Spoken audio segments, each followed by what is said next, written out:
Hello and welcome to this episode of the African News Debate with me, Ronald Katu. America has a new president, and over the next 4 years, the policies and actions of Donald Trump will have an impact on Africa.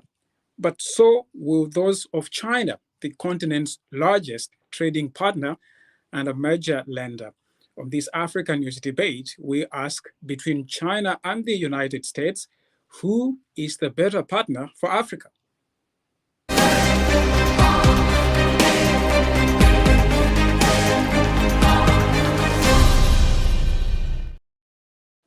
So both the US and China have a strong footprint in Africa and equally strong overlapping interests. They both spend substantial resources to achieve their interests on the continent. In recent years, as geopolitical tensions rise, there's been pressure on African countries to choose between Washington or Beijing. But is a choice necessary? Before I get into our panel for this edition, I would like to read the messages, the feedback coming from Africa regarding the election of Donald Trump as the 47th president of the United States. We have feedback from Bola Tinubu, the president of Nigeria. He sent his wishes, followed by Ethiopia. Prime Minister Abiy Ahmed also congratulated Donald Trump and said, I look forward to working together to further strengthen the relationship between our two countries during your term.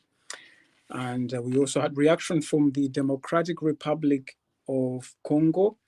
The presidency there said that President Tshisekedi said he was ready to collaborate with the new elected American president. And finally, from Cairo, President Abdel Fattah al-Sisi sent his wishes to Donald Trump, who was elected earlier today as the 47th American president. Our guests today, Declan Galvin is a political risk analyst joining us from Nairobi, Kenya's capital. Declan, thank you for your time. Thank you for the invitation. And we have Jonathan Ofeansa, the founder and the editor of Africa Briefing in London. Thank you, Jonathan. Thanks for having me. Plus, Dr. Muda Yusuf joins us from Lagos in Nigeria. Thank you, Dr. Yusuf, for your time. Thanks very much for having me.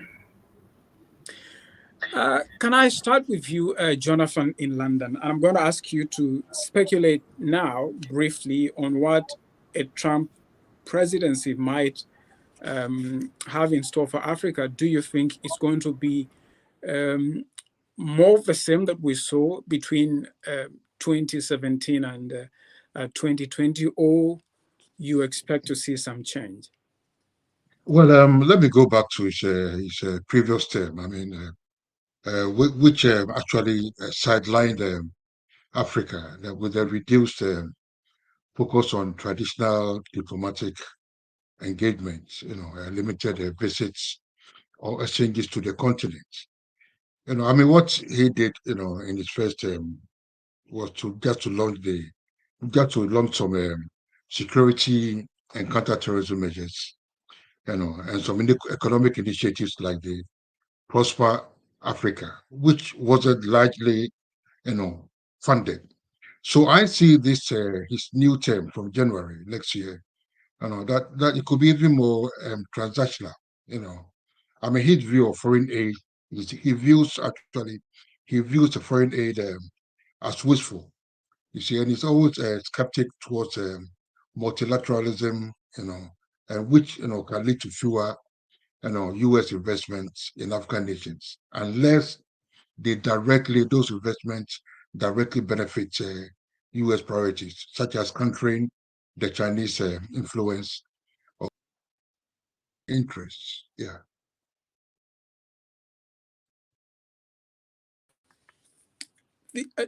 China is the largest a trading partner of Africa, a major lender, and a major investor in infrastructure. So a major player on the continent. What do you think the sentiment is in Beijing regarding Trump's victory vis-a-vis the tussle that Beijing and Washington are involved in Africa?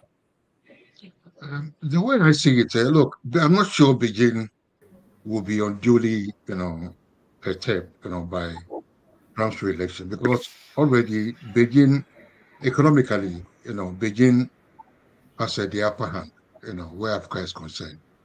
It's become, China has become Africa's biggest trade partner. It has built, a lot of, its Belt and Road Infrastructure Initiative, has concentrated on building infrastructure in many African nations. It's provided loans, without any conditions attached, right? And when it comes to our natural resources, China now has the upper hand, in the exploitation of Africa's natural resources. Especially you take a DRC, where it has a huge investments in cobalt, lithium, and other strategic minerals, critical minerals, that are needed. So I'm not sure China will be unduly perturbed, when, with Trump's re-election. Can I ask you, Declan, to weigh in on that too? Sure. With regard to what Beijing's overall response is, I think that China is taking a much longer view in terms of its relationship with the United States, and the competition between the United States and itself across global and multilateral institutions and other platforms. To be sure, the regime in Beijing would have been thinking about the scenario of a Trump victory, and thinking through lessons learned from the last time that Trump was president. You'll recall Trump was at first quite soft on China on a number of issues, particularly Huawei and 5G. But I think it was after a couple course corrections, Trump's policy toward China was fairly aggressive, particularly around the development of technology, 5G, microprocessors. I would expect that we would have a continuance of that under his administration, and so that's something that they're thinking through. But obviously, the U.S. relationship with China is multifaceted and complex, and this is ultimately kind of what Beijing will be thinking through, and their strategies and counter strategies as they roll out over the next years. Dr. Yusuf, I'm wondering, are you with us? Okay. Yes, I'm with you. You are in West Africa. What will likely be the main drivers of American policy in your region? Is it still going to be security, or do you see things changing? Well, I don't see any significant change coming under this new dispensation. I think the main interest for us in West African sub-region, as far as relationship with Washington is concerned, is about security, because that for me is the main value that the partnership with Washington will bring to the sub-region, because many of the countries in the sub-region clearly don't have the capacity to effectively subdue this challenge of terrorism, insecurity, and all of that. So support in that area for me, I think, is something that will be very valuable, and that is what I expect the focus should be. And in terms of aid, because I know US used to be, it's also very strong in giving aids through some of its agencies, and given the disposition of President Trump, I don't think we will see much of that. In the area of Can trade, I challenge you on that before you talk about the Trump's disposition? yeah.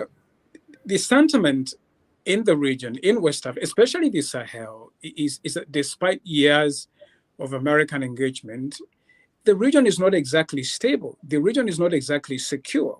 We have had, I think, four military takeovers in the Sahel in the last 4 years. We have Islamist militants wreaking a lot of havoc in the region. And because of that, three countries in the last 2-3 years have told American and French forces to leave. Yes, these challenges were more predominant in the francophone regions of the sub-region.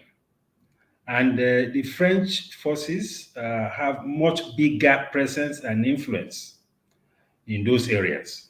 So I think the bigger sentiment is actually anti-French forces or anti-France, because most of them felt that the colonialism and the continuation or the perpetuation of the colonial sentiments have not served those countries well.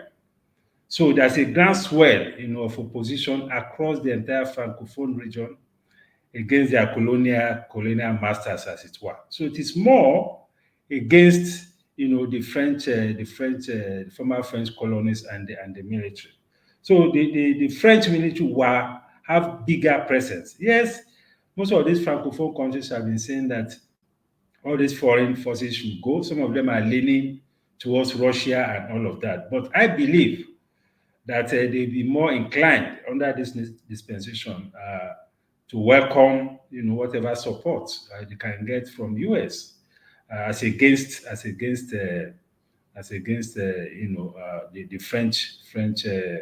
French government. I think that is what I expect. But most of these things are coming largely from the francophone countries. In the Anglophone, we don't have that much challenge, with the US as far as security support is concerned. Jonathan, you remarked earlier that Beijing is light years ahead of Washington in Africa. And that reminded me of a point that, it's made lots of times, that the critics of Washington policy in Africa say it's very reactionary, that it is premised on what China does. It is always reacting to what steps China has taken.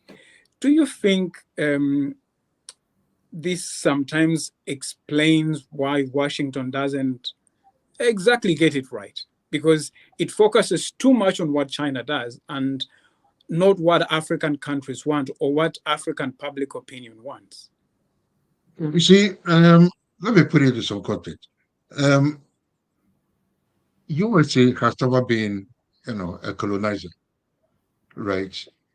And China, has this sort of empathy with Africa because it was once under Japanese domination.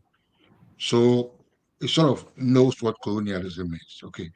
And again, you take Africa, most African countries have been independent for more than 60 years, right? And the US policy towards Africa since independence days, has been one of maybe countering, in those days, countering the communist interest in Africa. So they use Africa as a battleground. But you take, let's come for the game. During the Clinton years, he set up the Africa Growth and Opportunity Act, the AGWA, right, which give preferential access to African goods, into the USA. But even that AGWA, is premised on certain conditionalities or conditions like good governance, human rights, and so on and so forth.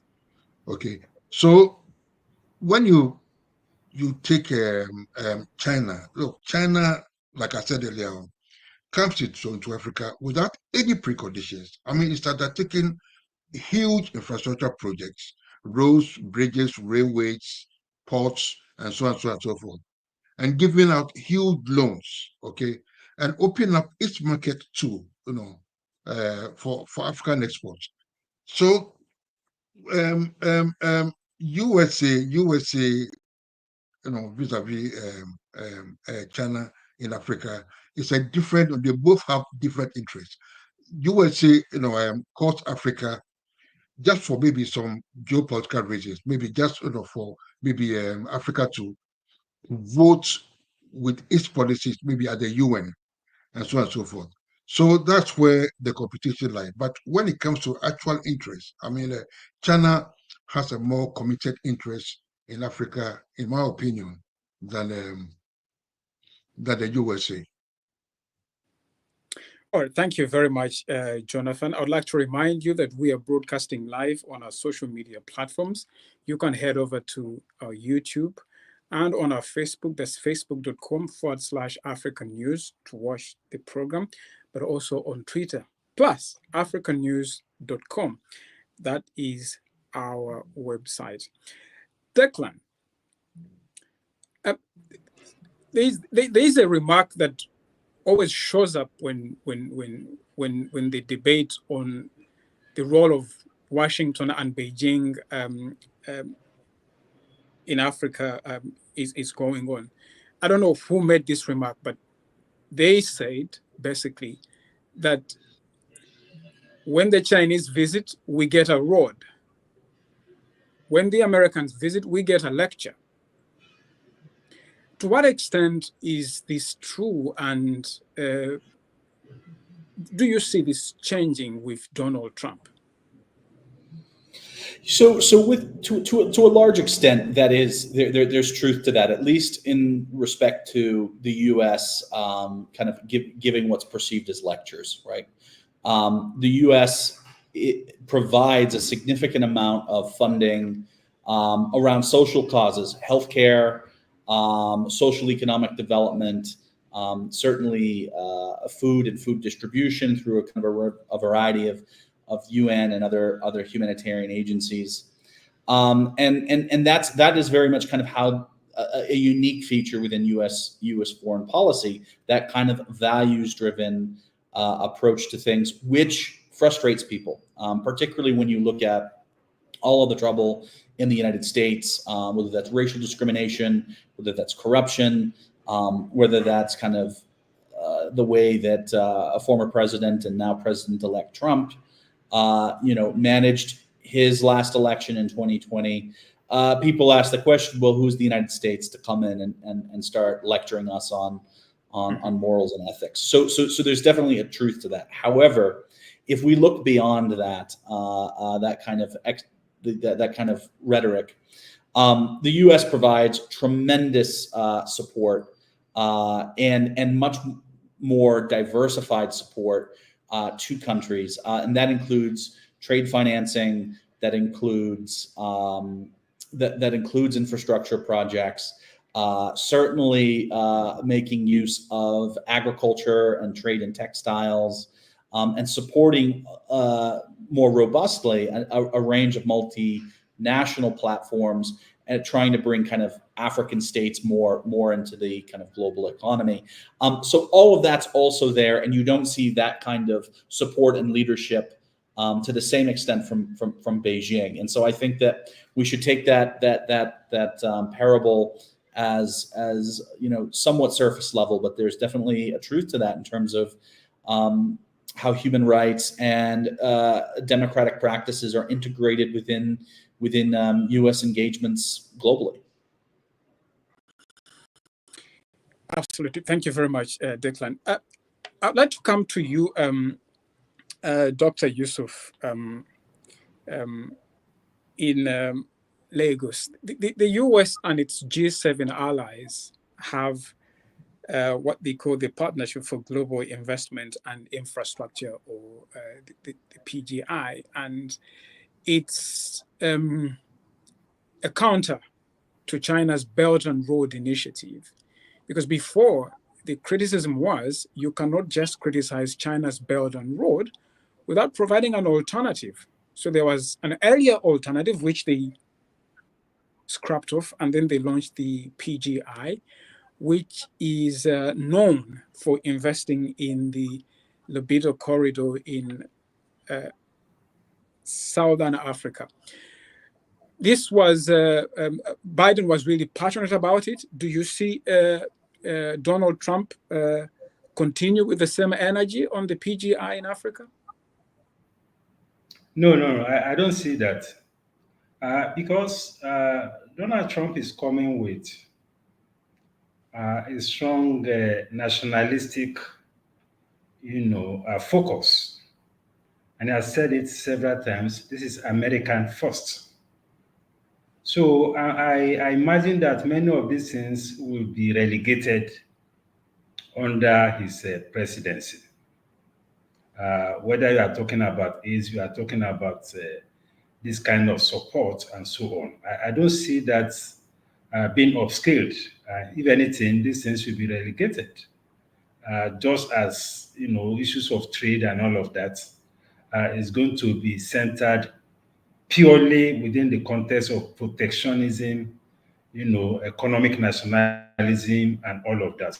So everything will be around purely American interest. That's my reading of it. And in any case, when you compare the initiative you mentioned with the Belt and Road, in terms of costs, in terms of the appropriateness of the infrastructure intervention, in terms of commitment to addressing the infrastructure deficit on the continent, and in terms of even the conditions that are attached to it, what you get from Beijing is far better than what you get from the G7 and with the US. So they are way apart from whether Trump will commit more to it or not. Generally, I think the intervention of Beijing in terms of this kind of initiative, particularly in the area of infrastructure, don't forget, one of the biggest challenges to productivity and competitiveness on the continent is infrastructure.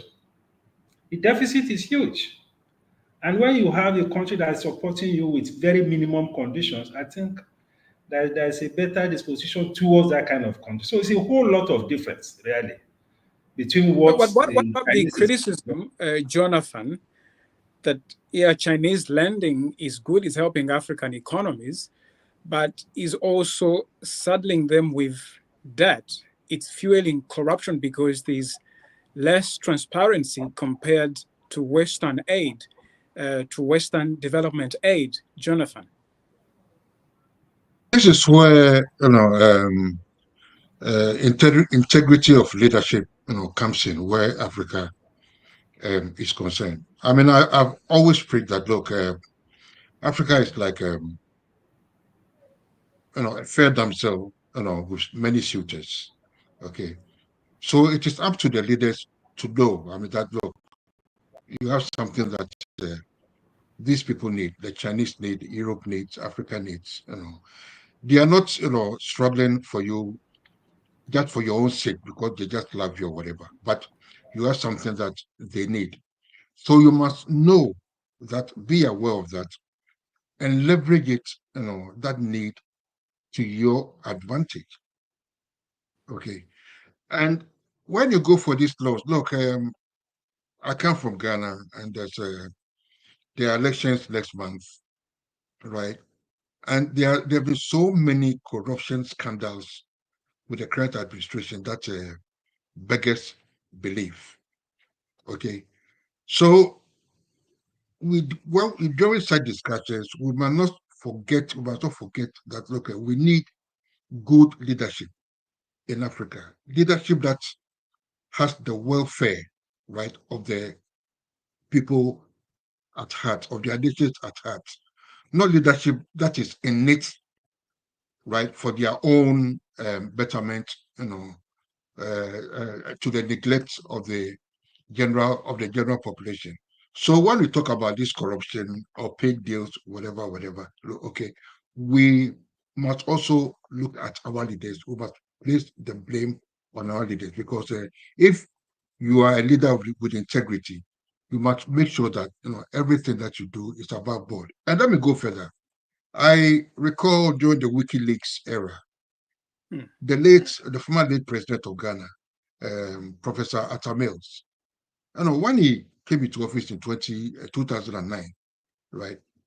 I mean, people flooded into his office. And he said it to Wikileaks, that he was even offered cash inducement bribes, right, in return for projects and other things. But because he had that integrity, he resisted all these attempts to corrupt him. So that is the kind of leader we have in Africa. Look, we take Paul Kagame. I mean, consider where Rwanda was in 1994 to where it is today. It is a beacon of development, and good leadership, on Africa. So the blame, we talk about opaque loans, that China targeted Africa with loans. We must also consider, the role our leaders play, in it. Thank you very much, John. Before I sample some of your comments, Declan, I would like you to intervene here briefly. Do you see Donald Trump continuing with the same commitment and passion on the Partnership for Global Investment and Infrastructure in Africa? It's Biden policy after all. He didn't initiate it. So it's hard to kind of dive into what Trump's policy priorities will be. But I will talk kind of big picture and try to glean from what Trump did during his first administration. So I think big picture, Africa is not a hotly contested subject within U.S. foreign policy circles and between Democratic and Republican administrations. It's simply not a significant priority. In consequence, what we find is one administration to another will continue and carry on the Africa-oriented policies from their predecessor. Trump did this, in fact, right? So when Trump took over from Obama, he continued on with Obama-era policies. And certainly policies like AGOA and PEPFAR and a number of other initiatives that are kind of housed in other agencies, those continued on as well. So I think as a rule of thumb, we see that policies continue on from administrations. Power Africa is another example. So whether Trump will continue on with this one in particular or not, I don't yet know. But what I think will happen is Trump is going to approach relations with Africa in a bilateral way. That's pretty much how he thinks about deals. And if we look at one of the really good things that Trump did, which was not carried over in the Biden administration with regard to Africa policy, was he was ready to sign and roll out a free trade agreement with Kenya. It would have been the most comprehensive and robust free trade agreement that the U.S. has with any African country. And this was not continued on under the Biden administration. The Biden administration opted for what I would argue is kind of a less comprehensive, overall kind of weaker policy around standards and taxation alignment rather than a free trade agreement. So it is clear that Trump would be willing to engage with African countries one-to-one. And as the importance of critical minerals continues to increase for U.S. Foreign priorities, I think that we'll start seeing a lot more of that throughout the continent. And then certainly to kind of counter China's influence with the Belt and Road Initiative, I think that it's likely the Libido Corridor, which I don't know if we mentioned yet. That's something that is going to probably attract some attention from administrators within Trump's government. So that's kind of where I see this going. On that particular kind of policy front with that item, I don't know what the administration will do. Interesting thoughts, Declan. Now, earlier this week, we put up this poll question on our sites, and we asked between Washington and Beijing, who should Africa partner with? And I'd like to mention some of your responses now. Mohammed, you said twin or more is better to diversification, to diversify. And we have you, Midnight, I think, who said African nations should also pursue strategic partnerships with each other. And this, Tony, you say, I wish we depend on ourselves, but we need to share knowledge and experience from China and other countries. China is the best option. If Africa behaves in paying debts, they will enjoy without being interfered with. And Amir, you said, keep your country safe from American and European colonizers and occupiers. And someone said, neither are allies. We have to realize the dreams of those who encouraged us to be a United States ourselves, one Africa, then they'll respect us. So thank you for all your comments. You can head over to our Facebook, on our Twitter, and on YouTube to make your thoughts known and to follow this debate. Jonathan, can I come back to you now? Yeah. What do you think will drive American foreign policy going forward in Africa? Just moments ago, Declan was talking about the race for critical minerals, which is also why the Partnership for Global Investment and Infrastructure is getting a lot of mention, especially with the Lobito corridor in Angola. So this race for African critical minerals, cobalt, copper, lithium, how is it going to manifest itself in Africa? This race between Beijing and Washington, and how should African countries respond? Like I said in my previous contribution, Africa has something that these people need: China, Russia, Europe, everybody, right? And we all know that Donald Trump is, like Declan said, is very transactional, right? If there's nothing in it for him, he wouldn't bother. Okay, so Africa should look at it that way. That look, if we deal with Trump or we deal with America, in the Trump era, okay, this is what he wants. So we too must make sure that we leverage it, to get as much benefits as we can. And how do we do that? How do you do that where you are in West Africa? Well, it's a question of Africa has always negotiated, with from a weak position because of lack of capital, lack of technology, everything.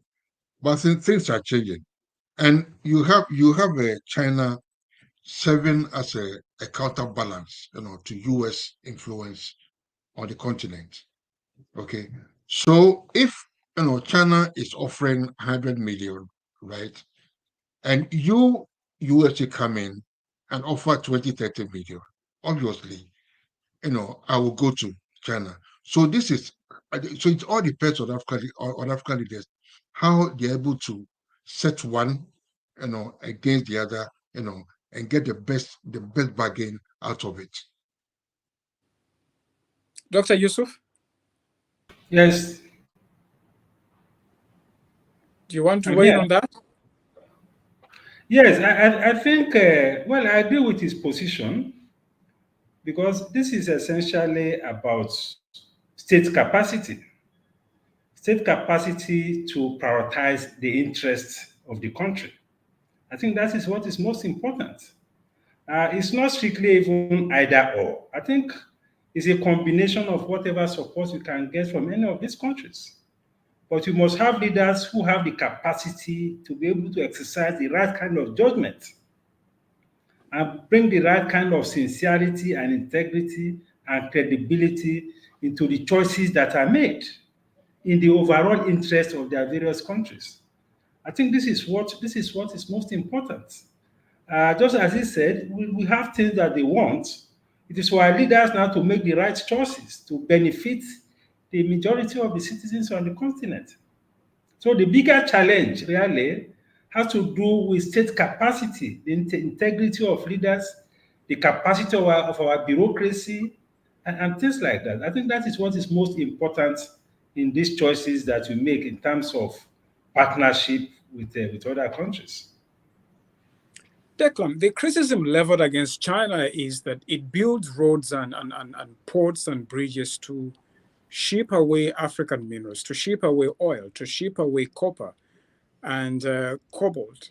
But Washington is doing the same with the Lobito Rail to ship away Zambia and DRC and Angolan critical minerals. So neither Washington nor Beijing are giving a better deal here, right?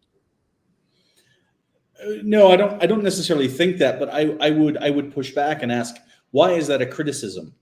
Why is it? Why should we look at Africa trading with other nations as a critique? Right? You can critique trade, but what's so wrong about Africa making use of its natural resources and engaging in strategic partnerships with China or the United States or between other African states? I don't think there's anything wrong with that.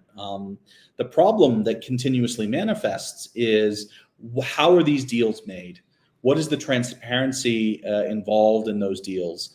And once those deals are made, is there inclusive and sustainable development that emanates from them, right? So if you have natural resources, whether it's oil, copper, lithium, those belong to the country that they're coming from. And too many people don't receive the dividends. Too many everyday individuals and Africans are not getting the dividends that should happen from that kind of trade, and that's a problem. It I would argue is a much more significant problem, as we have seen over the last 25 years, with deals that are made in China versus the United States. In China, people like to say that if somebody's found corrupt, they're executed, and there are examples where people have been executed for corruption. But as we would say in Kenya, those people were eating alone, right? They weren't sharing the proceeds of corruption. They got caught. And China and the Chinese state is enormously corrupt. The U.S. has corruption issues as well, but they pale in comparison. And there are all sorts of laws and procurement responsibilities and transparency that's associated with most of these deals between the U.S. and all countries, not just Africa. I think the animosity that comes from this, which is the critique that you're referring to, is Africa, we know, has tremendous wealth of resources. It is the most wealthy country, continent on the planet. And yet it has some of the highest rates of extreme poverty in the world. So there's clearly a mismatch there. I think that's where the criticism is. But trade is not the problem. Governance is the problem. Interesting. Thank you very much, Declan, for those thoughts. Jonathan, I was reading an article this week, and someone said foreign policy is about priorities. If you want to be respected, if you want to say, oh, I am better than the other, then it has to show in your priorities. And they put up some numbers. This is how much the US has given to Ukraine in terms of military aid and other aid since 2022. And it was upwards of $100 billion. When African heads of state assembled in Washington in 2022 at the US Africa Summit, President Biden pledged, I think, about $50 billion over 5 years. Ukraine has received over $100 billion in a space of 2-3 years, but 54 countries are getting $50 billion in 5 years. Yeah. And I bet you that not all the 50 billion will be disbursed, at the end of that 5-year period. Mark my words. Okay, so you see, this shows, as I said earlier, was it when we're off camera, that Africa, is quite low on the US's list of priorities. Okay, it views Ukraine, as a more important, a more strategic partner, than all of Africa, the 54 countries, put together. Okay, it fears, the threat of Russia to the NATO, of which America is a leading member anyway, right? It wants to include Ukraine, as part of NATO, and it's one of the reasons why I believe Putin invaded Russia, sort of invaded Ukraine. You see.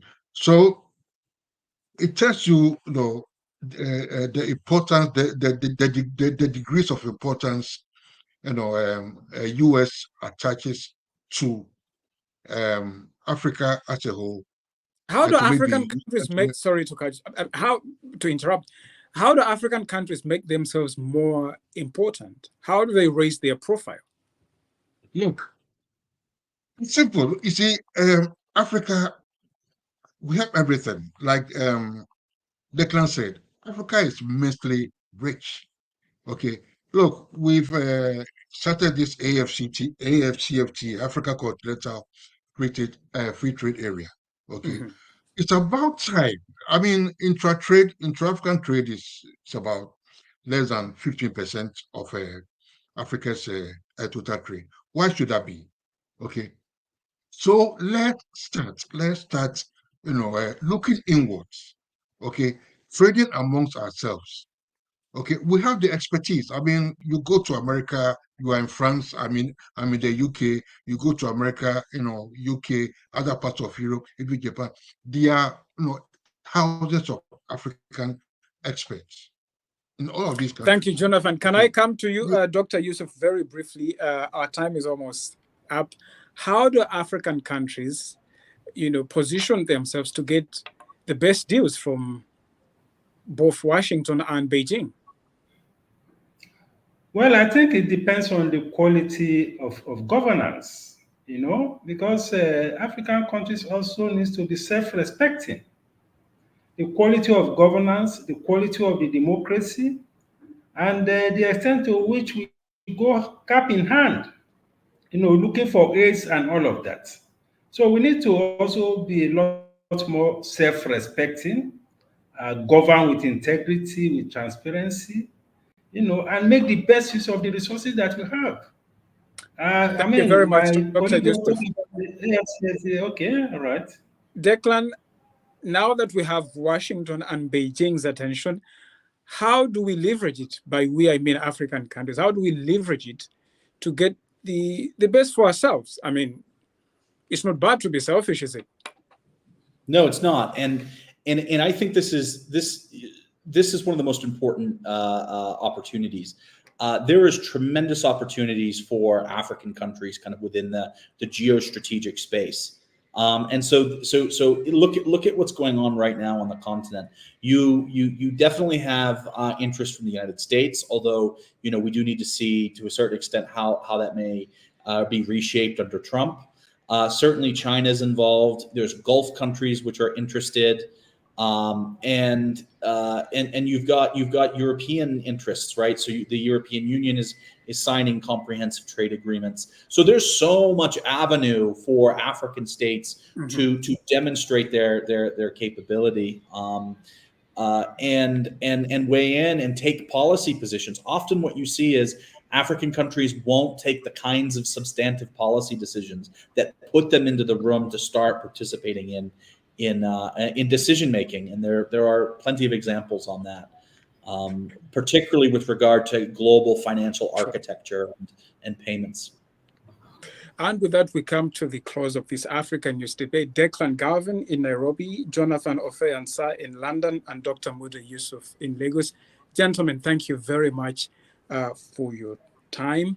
And thank you very much for your opinions you. and for watching the show. You can always head over to africanews.com to see the program again. I am Ronald Kato, and I'll see you on the next episode of the African News Debate.